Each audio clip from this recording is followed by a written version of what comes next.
संपूर्ण स्वास्थ्य का विज्ञान एवं दर्शन आयुर्वेद।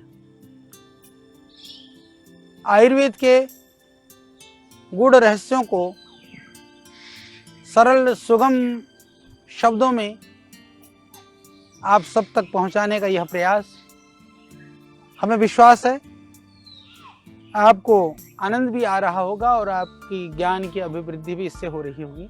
तो आज हम चर्चा करने वाले हैं जो हमारे स्रोत हैं, क्योंकि आयुर्वेद में जिस तरह से हमने वात पित्त कफ आदि की बात की, रोग सात्मी के विषय में हमने बात करी, या अन्यत्र जो और विषयों के विषय में हमने जो बात की, उसी तरह से ये महत्वपूर्ण है कि जो स्रोत हैं, क्योंकि आयुर्वेद के अंदर में रोगों के उत्पत्ति में एक कारण ये माना गया है कि जो स्रोत होते हैं, यदि वो स्रोत किसी तरह से दोषों से युक्त हो जाते हैं तो उनका शरीर में बहुत सारी बीमारियां पैदा हो जाती हैं, या स्रोतों को स्वस्थ रहना या अपनी प्रकृत अवस्था में रहना बहुत आवश्यक है। तो अब हम स्रोत और कौन से स्रोत के प्रकोपित होने से क्या बीमारियां हो सकती हैं, ये सारे विषय में आज हम चर्चा करेंगे।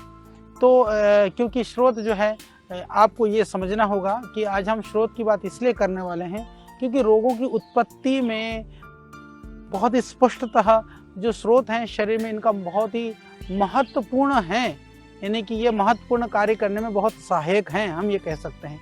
तो स्वस्थ रहने के लिए दोषों और धातुओं के समान इन स्रोतों का भी अपनी प्राकृत स्वस्थ अवस्था में रहना बहुत ही जरूरी है।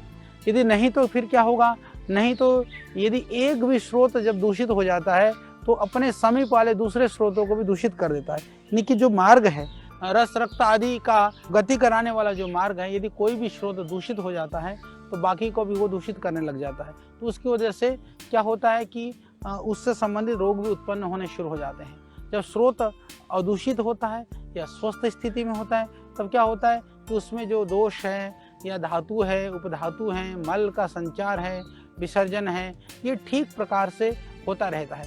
जबकि दूषित हो जाते हैं तो जो दूष्य यानी कि धातु और मल जो है, वो दोष दोनों ही दूषित हो जाते हैं। और दूषित जो दोष हैं उनका वहन करने से स्रोत फिर अधिक दूषित होते रहते हैं। यानी कि बाकी चीज़ें तो ठीक है, मल और धातुएं ठीक हैं, या दोष और रस रक्त आदि ठीक है, तो फिर भी स्रोत यदि दोषपूर्ण है तो वह सारी चीज़ों को दूषित कर देता है। यानी कि ले जाने का मार्ग, बाकी चीज़ें तो ठीक हैं, पर जिस मार्ग से चीज़ों को ले जाया जा रहा है, यदि वो मार्ग ठीक ना हो तो चीज़ें सही ढंग से नहीं पहुंच सकती हैं। या मार्ग तो अच्छा है, जिस चीज़ को ले जाया जा रहा है वो चीज़ दोषपूर्ण है तो भी ठीक नहीं हो सकता। तो बाकी चीज़ों को ठीक होना जितना महत्वपूर्ण है, उतना ही जो स्रोत है उनको ठीक होना, दूषित ना हो, ये बहुत ज़रूरी है। तो इसलिए किसी स्रोत में गति करने वाला पदार्थ जैसे कि मल धातु यदि वहीं इकट्ठा हो जाता है तो उससे क्या हो जाएगा कि उस धातु का जो चयापचय यानी कि जो पूरी जो पाचन क्रिया है वो ठीक से नहीं होगी तो बाकी जितने भी जो धातुएं हैं, रस रक्त मस्था मज्जा मेद अस्थि आदि, उनके संचार में भी क्या होगा, रुकावट उत्पन्न हो जाएगी। रुकावट होने से क्या होगा, फिर आम दोष उत्पन्न हो जाएगा। दोष उत्पन्न होकर के दूसरे जो स्वस्थ स्रोत द्वारा जो शरीर के विभिन्न भागों में जाकर के रोगों को उत्पन्न कर लेगा। जैसे एक उदाहरण के लिए जैसे मैं आपको बताना चाहता हूँ, जैसे जुकाम हो गया तो क्या हो जाएगा, जुकाम होने से नासा स्रोत जो है वो दोष चल करके फिर क्या करेगा, वो कंठ के स्रोतों को भी बिगाड़ेगा।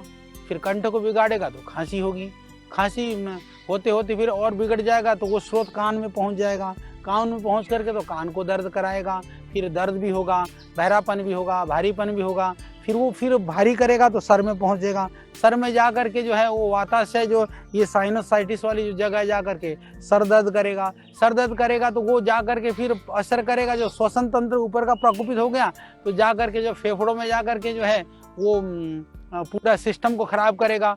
तो फिर उसमें जाएगा तो फिर जो हम श्वसन लेते हैं, जो प्राणवह स्रोत है, उसको उस दोष को जाकर के महास्रोत में जाकर के फिर वहाँ गड़बड़ करेगा, फिर वो नीचे महास्रोत में पहुँच जाएगा, पेट में जाएगा तो फिर वो दस्त पैदा करेगा। यानी कि आप इस तरह से एक दूसरे से कनेक्ट होते होते कहीं से कहीं जा करके सारे सिस्टम को अस्त व्यस्त कर देगा। इसीलिए इन स्रोतों को स्वस्थ रखना बहुत ही जरूरी है। स्रोत कितने हैं इसकी कोई निश्चित मापदंड या संख्या नहीं है। इनमें कहा गया कि शरीर के अंदर छोटे बड़े असंख्य स्रोत हैं। स्रोत मतलब मार्ग, जितने भी हमारी कंडराएं हैं, शिराएं हैं या शरीर के जो दूसरे अंग हैं, उसके अंदर भी जो अंग के अंदर छोटे छोटे सेल्स टिश्यूज हैं, वो सारे हमारे स्रोत के अंतर्गत हम गिन सकते हैं। तो उनमें हम अपनी आंखों से कई सारे अपने आंखों से देख सकते हैं। जैसे हम जो जठरांत्र जो प्रणाली है, धमनियां हैं, शिराएं हैं, लसिका है, या जो जनन प्रणाली जैसे मूत्र मलमूत्र आदि प्रणाली है। जबकि कुछ स्रोत बहुत सूक्ष्म हैं, जैसे कि जिसको हम माइक्रोस्कोप से भी मुश्किल से देखा जा सकता है, जैसे कि सूक्ष्म कोशिकाएं हैं। जबकि वो कोशिकाएं जो सेल्स हैं वो हमारे पूरे शरीर के अंदर अरबों खरबों की संख्या में हैं। तो स्रोतों के दूषित होने के कारण बाकी सारी चीज़ें दूषित हो जाती हैं।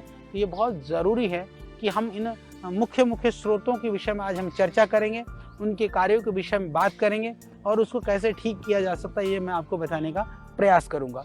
तो पहला जो स्रोत है उसको बोलते हैं प्राणवह स्रोत, यानी जो जीवन शक्ति को करने वाला जो स्रोत है, उसका जो स्रोत का जो नियंत्रक, क्योंकि हर स्रोत का एक नियंत्रक अंग भी है। यानी कि वो नियंत्रक अंग कौन सा है?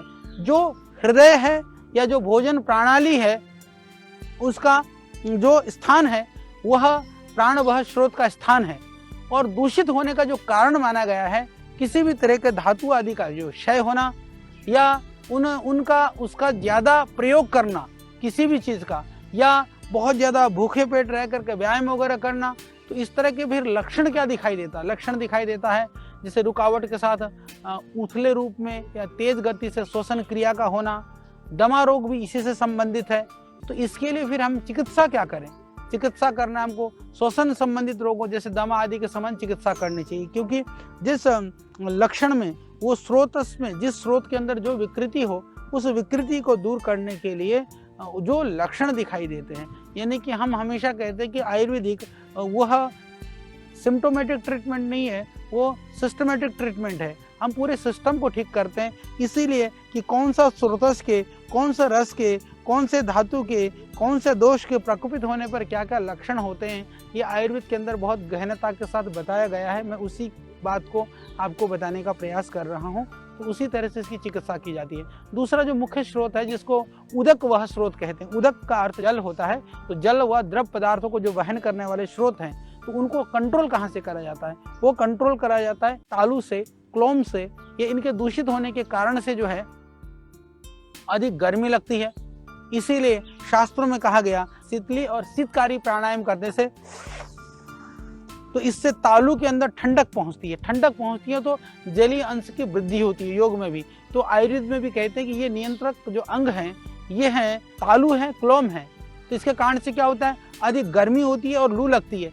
तो इससे इसका कारण है अपच होना, शराब आदि ऐसे मादक द्रव्यों का सेवन करना, रूखे भोजन ज्यादा खाना, अधिक प्यासा रहना।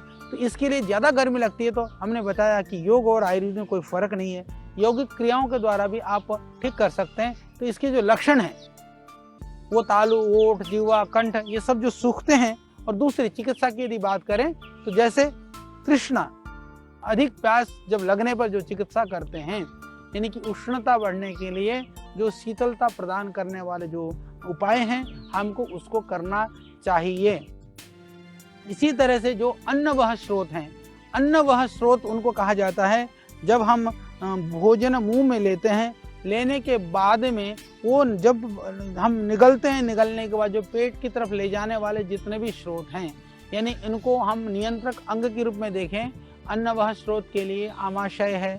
आमाशय का विशेष करके जो बायां भाग है उसको इसका नियंत्रक अंग माना गया है। यदि ये दूषित हो जाता है तो क्या हो जाता है कि असमय में अधिक मात्रा में भोजन करते हैं।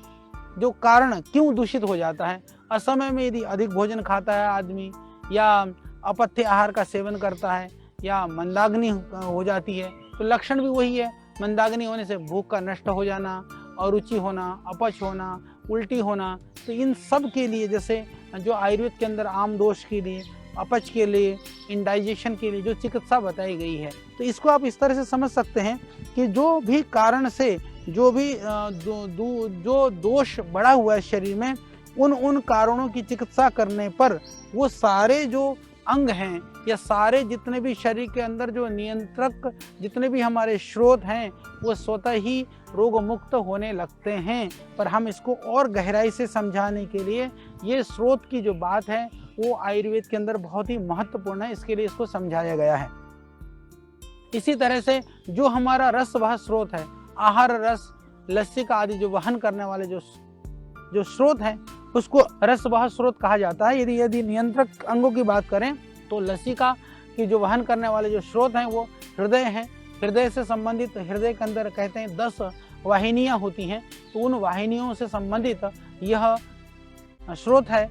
और इसके दूषित होने के कारण से क्या हो जाता है कि इसका जो कारण है हृदय का दोष, हृदय के लिए कहा गया चिंता चिता समान है, यानी कि चिंता करना या ज़्यादा सर्दी, ज़्यादा गरिष्ठ आहार का सेवन, यही कारण, तो ये सारे कारणों से वह स्रोतस दूषित हो जाता है।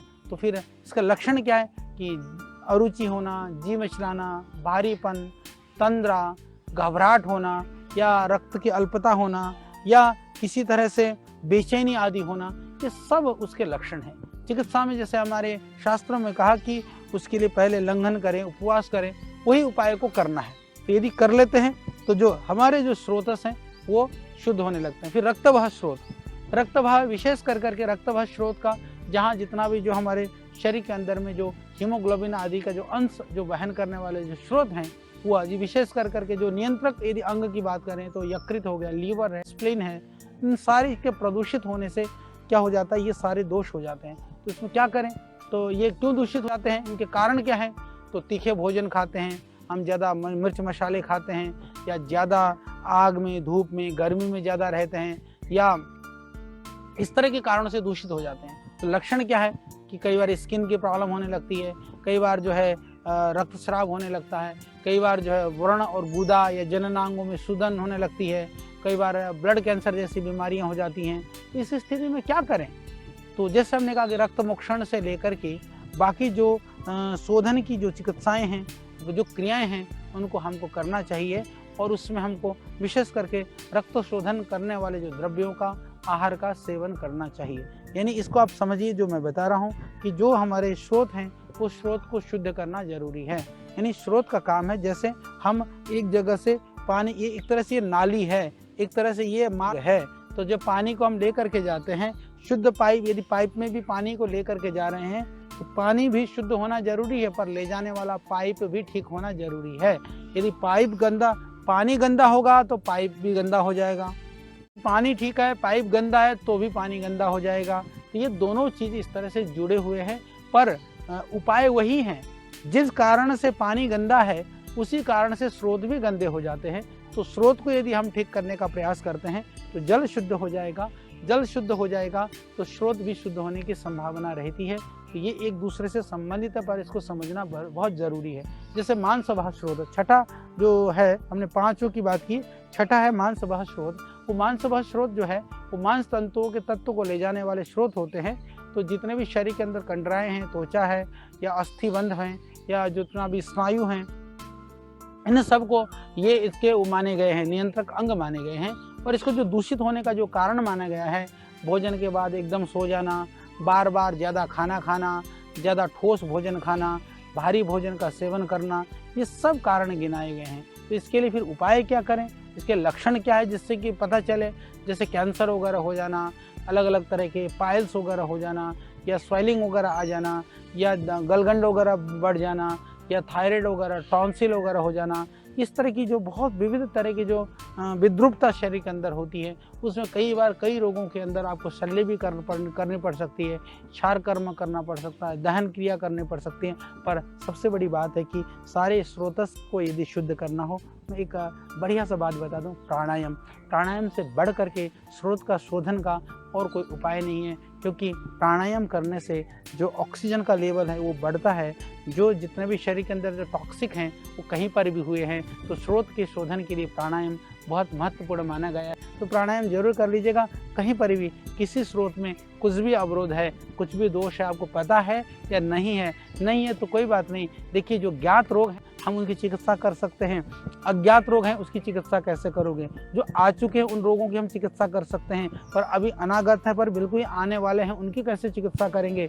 वहाँ पर भी यदि हम प्राणायाम करते हैं, योग करते हैं, अपने दिनचर्या आहार विहार को ठीक करते हैं, तो उन अनागत चाहे कितना भी भयानक बीमारी आने वाली हो, उस बीमारी से हम अपने आप को बचा करके रख सकते हैं। इसी तरह से सातवां है जिसको मेदोवह स्रोत कहते हैं। मेदोवह जो वसा को वहन करने वाले जो स्रोत हैं, उनका जो नियंत्रक अंग के रूप में माना जाता है गुर्दे हैं या उदरगत जितने भी चर्बी है, ये सब उसके नियंत्रक अंग हैं। तो दूषित होने के यदि हम कारण की बात करें तो दिन में सोना, व्यायाम न करना, तभी तो मेद बढ़ेगा, चर्बी बढ़ेगी। ज़्यादा भारी चीज़ खाना, मदिरा आदि इस तरह के अभक्षित चीज़ों का सेवन करना, तो उनसे हम बचें। और लक्षण यदि तुरंत आप देखेंगे कि उसका लक्षण क्या दिखाई देंगे, पेशाब संबंधी बीमारी से लेकर के डायबिटीज़ से लेकर के इस तरह की जो है मेद की वजह से होने वाली शिथिलता और जैसे हाइपरटेंशन वगैरह जो बीमारियां होती हैं, इसके लिए दुर्बल करने वाली जो चिकित्सा है, जो मेद का जो क्षरण करने वाली चिकित्सा है, उनको करना चाहिए। इसमें जैसे मैंने बताया योगाभ्यास, प्राणायाम, व्यायाम, इन सब का सतत हमको अभ्यास करना चाहिए।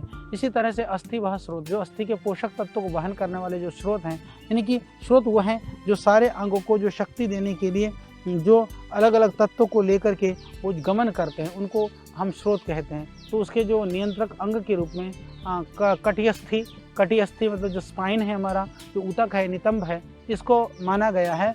और क्यों दूषित होता है, तो कई बार ऐसा देखा गया है कि जो बहुत ज़्यादा व्यायाम करते हैं या जो अव्यवस्थित रूप से व्यायाम करते हैं, कभी बहुत ज़्यादा व्यायाम कर लिया, कभी बिल्कुल भी नहीं किया, या फिर दबा करके वायुकारक पदार्थों का गरिष्ठ आहार का सेवन कर दिया, तो इस तरह की चीज़ों से ये प्रदूषित हो जाता है।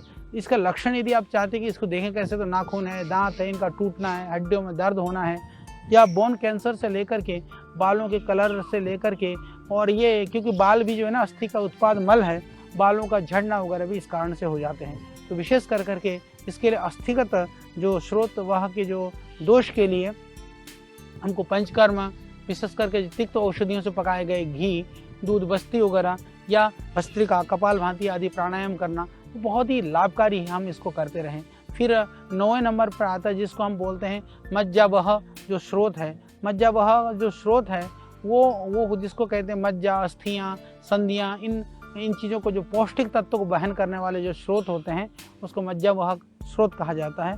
उसका जो नियंत्रक जो अंग हैं, जहाँ से उनका कंट्रोल और नियंत्रण होता है, उसको हम अस्थियाँ या संधियाँ बोलते हैं, जो विशेष कर करके जितने भी शरीर के अंदर जो संधियाँ होती हैं। और ये दूषित क्यों हो जाते हैं? वृद्धाहार। वृद्धाहार आयुर्वेद में बहुत महत्वपूर्ण कड़ी है, इसकी हम आगे चर्चा करेंगे, आपको बहुत ही आनंद आएगा। यदि मोटे तौर पर कहें तो जैसे गर्म पदार्थों के साथ शहद, यानी कि बहुत तेज़ गर्म के साथ नहीं लेना चाहिए, या जो मछली खाते हो तो मछली के साथ दूध कतरनी नहीं लेना चाहिए।